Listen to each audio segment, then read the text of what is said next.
ਸੱਜਣੋ ਤੇ ਮਿੱਤਰੋ, ਮੈਂ ਤੁਹਾਡਾ ਆਪਣਾ ਵੀਰ ਮਲਕ ਬਸ਼ੀਰ ਦੇਸ਼ ਪੰਜਾਬ YouTube ਚੈਨਲ ਤੇ ਇਸ ਵੇਲੇ ਅਸੀਂ ਬਹੁਤ ਖੁਸ਼ ਹਾਂ ਤੇ ਸਾਡੇ ਲਈ ਖੁਸ਼ੀ ਦਾ ਸਮਾਂ ਵਾ। ਅਸੀਂ ਗਰੁੱਪ ਲੀਡਰ ਡਾਕਟਰ ਮੀਆਂ ਆਬਦ ਅਲੀ ਸਾਹਿਬ ਦੇ ਕਲੀਨਿਕ ਤੇ ਬੈਠੇ ਹਾਂ ਤੇ ਤੁਸੀਂ ਇਹ ਸਾਡੇ ਕੋਲੋਂ ਕੋਸ਼ਿਸ਼ ਕਰੋਗੇ। ਖੁਸ਼ੀ ਕਿਸ ਗੱਲ ਦੀ ਹੈ ਤੁਸੀਂ ਸੋਚਦੇ ਹੋਗੇ, ਤੇ ਖੁਸ਼ੀ ਇਸ ਗੱਲ ਦੀ ਹੈ कि मियाँ अब्दुल सलाम ते इमरान खान खटक की आपस में सुलह हुई है तो असी दोस्त खुशी महसूस कर रहे हैं कि असी फिर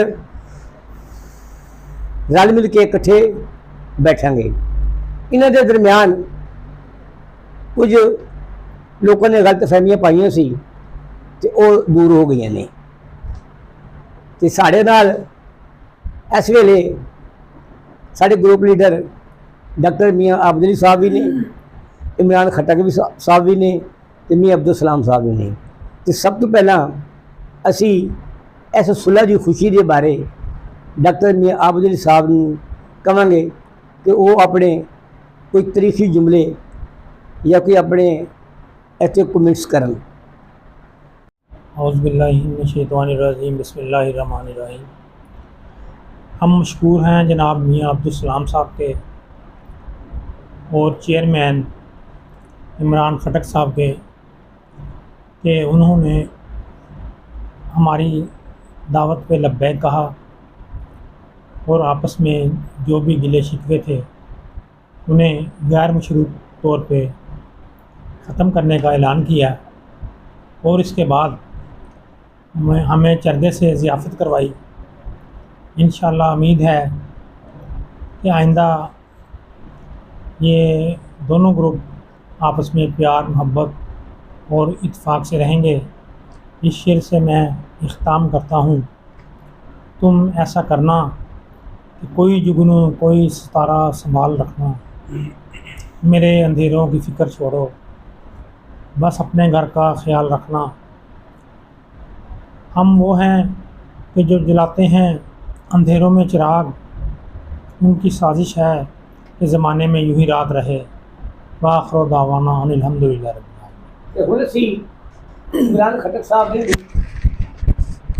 कोलों ये कोई तारीखी गलबात या इस खुशी के लम्हे ते कि उन्हां दे की जज्बात ने तो अपने जज्बात का इजहार किस तरह कर रहे हैं।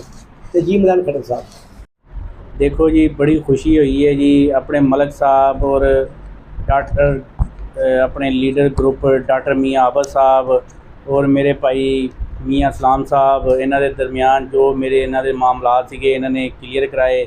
बड़ी खुशी हुई। मेरे वड्डे भाई आ कोई गलत फहमियां सीगियां जिहड़ियां दूर हो गईयां। बस असी एक दूजे नाल गल नहीं कीती जिहदी वजह तो लोगों ने फ़ायदा उठा के साडे दिलों दे विच नफरत पैदा की।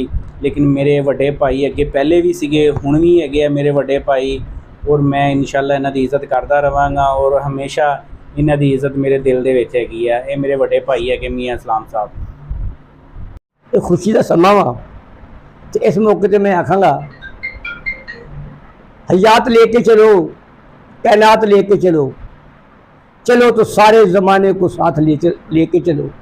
तो हुण असीं मियाँ अब्दुल सलाम साहब नूं आखांगे कि वो अपने कोई जज्बात का इजहार करन ते इस खुशी के मौके पर की मैसेज देंदे ने सानूं। ते जी मियाँ अब्दुल सलाम साहब। अस्सलाम वालेकुम। जैसा कि डॉक्टर आबद साहब के क्लीनिक के उत्ते सुलह हुई और इमरान खटक के दरमियान कुछ गलत फहमियां सी हैगियां तो वो अलहमदुलिल्लाह इन्होंने दूर करवाइयां और सब मिलकर असीं बैठे है। इमरान खटक साहब मेरे छोटे भाई है, पहले भी छोटे भाई सी, बस तुहानूं पता फिर दो भाइयों दरमियान मसले मसैल बन जाते है। तो लेकिन वो अज बैठे हैं, वो सब दूर हो गया। इंशाअल्लाह असीं सब लोग इकट्ठे ही रहांगे और इकट्ठे ही रहना है।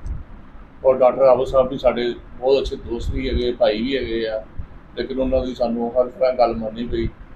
जो भी सी साढ़े छोटे छोटे मसैल सी वो खत्म करवा दिए। तो बाकी इंशाअल्लाह असीं सब लोग इकट्ठे बैठ के चलांगे। लो जी साढ़े ग्रुप लीडर डॉक्टर मियाँ आबद अली साहब, इमरान खटक साहब ਮੀਆਂ ਅਬਦੁਲ ਸਲਾਮ ਸਾਹਿਬ ਮੀਆਂ ਇਸ਼ਤਾਕ ਸਾਹਿਬ। ਸਾਨੂੰ ਬਹੁਤ ਖੁਸ਼ੀ ਹੋਈ ਹੈ ਕਿ ਇਹਨਾਂ ਦੀ ਆਪਸ ਦੇ ਵਿੱਚ ਸੁਲਹ ਹੋਈ ਹੈ ਤੇ ਇਨਸ਼ਾਅੱਲਾ ਪਹਿਲੇ ਦੀ ਤਰ੍ਹਾਂ ਫਿਰ ਰੌਣਕਾਂ ਬਹਾਲ ਹੋਣਗੀਆਂ ਤੇ ਅਸੀਂ ਇੱਥੇ ਬੈਠਿਆ ਕਰਾਂਗੇ, ਇੱਕ ਦੂਜੇ ਦੇ ਦੁੱਖ ਸੁੱਖ ਦੇ ਸਾਥੀ ਬਣਾਂਗੇ। ਤੇ ਇਸ ਵੇਲੇ ਅਸੀਂ ਇਹ ਕਰਾਂਗੇ ਕਿ ਇਤਫਾਕ ਦੀ ਬਰਕਤ ਹੈ, ਹਮੇਸ਼ਾ ਇੱਕ ਨੂੰ ਰਹਿਣਾ ਚਾਹੀਦਾ। ਤੁਸੀਂ ਇੱਕ ਨੂੰ ਰਹੋਗੇ ਤਾਂ ਤੁਹਾਡੇ ਕੋਲੋਂ ਲੋਕੀ ਤੇ ਨਹੀਂ ਮਾਰਨਗੇ ਕਿ ਕੋਈ ਸ਼ਰ ਪਸੰਦ ਤੁਹਾਡੀ ਸਫਰ ਵਿੱਚ ਨਹੀਂ ਆਏਗਾ, ਕਿਉਂਕਿ ਇਹਨਾਂ ਦੇ ਵਿੱਚ ਇਤਫਾਕ ਨਹੀਂ ਹੁੰਦਾ। ਇਸ ਵਾਲੀ ਦੁਆ ਹੈ ਕਿ ਅੱਲਾਹ ਤਾਲਾ ਸਾਡੇ ਇਸ ਗਰੁੱਪ ਲੀਡਰ ਦੀ ਕਿਆਦਤ ਵਿੱਚ ਸਾਡੀ ਇਸ ਟੀਮ ਨੂੰ ਕਾਮਯਾਬ ਰੱਖੇ ਤੇ ਸਾਡੇ ਦਰਮਿਆਨ ਇਹਦੇ ਇਤਫਾਕ ਰਹੇ ਤੇ ਸ਼ਰ ਪਸੰਦ ਪੂਰਾ ਸਾਡੇ ਤੋਂ ਦੂਰ ਰਹੇ। खुदा सब अपने से मान रखे तो शर्फ सर को पाकिस्तान